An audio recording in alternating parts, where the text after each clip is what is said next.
Gauri Suryavanshi, S Marathi मध्ये आपलं स्वागत। वळूया आजच्या बातमीकडे। दिंडोरी लोकसभेचे खासदार भास्कर भगरे यांची एकलव्य मॉडेल रेसिडेन्सी स्कूल चणकापूर येथे धावती भेट तर थेट वर्गात जाऊन विद्यार्थ्यांशी संवाद साधलाय। यावेळी भगरे यांनी विद्यार्थ्यांना मिळणाऱ्या अपुऱ्या सुविधांबाबत विचारपूस केली आहे, तर भगरे यांनी शिक्षकांना थेट सूचना दिल्या। शिक्षणासंबंधित आणि सुविधा अभावी काहीच खपून घेतले जाणार नाही। यावेळी शाळेच्या इमारतीबाबत कामकाजावर भगरे यांनी प्रश्नचिन्ह उभं केलंय।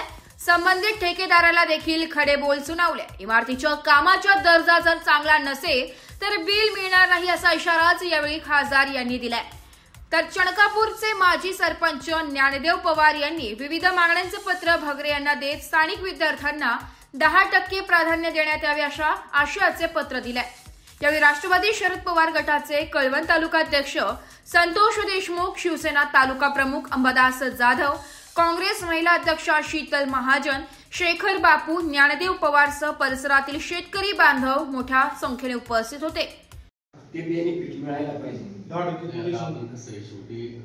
नाही केंद्राचे आमची मला म्हणायचे काम पॉलिसी ठरलेली आहे, त्याच्यात तुम्ही हे करा, हस्तक्षेप करून आम्हाला कमीत कमी आमच्या गावाचा तर काही परिसराचा तर काहीतरी फायदा व्हायला पाहिजे। आमचं एक पण पूर्ण निघा, परीक्षा घ्या, परीक्षेने पण आम्हाला ऍडमिशन घ्यायला पाहिजे।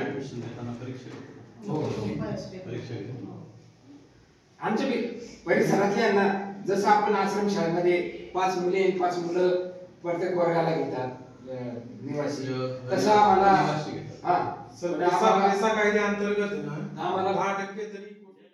एस मराठी न्यूज साठी प्रतिनिधी सुरेश सुराशे, वणी। अशाच नवीन ताज्या घडामोडी जाणून घेण्यासाठी आमच्या एस मराठी न्यूज चॅनलला लाईक करा, शेअर करा, सबस्क्राईब करा आणि बेल आयकॉनला क्लिक करायला विसरू नका।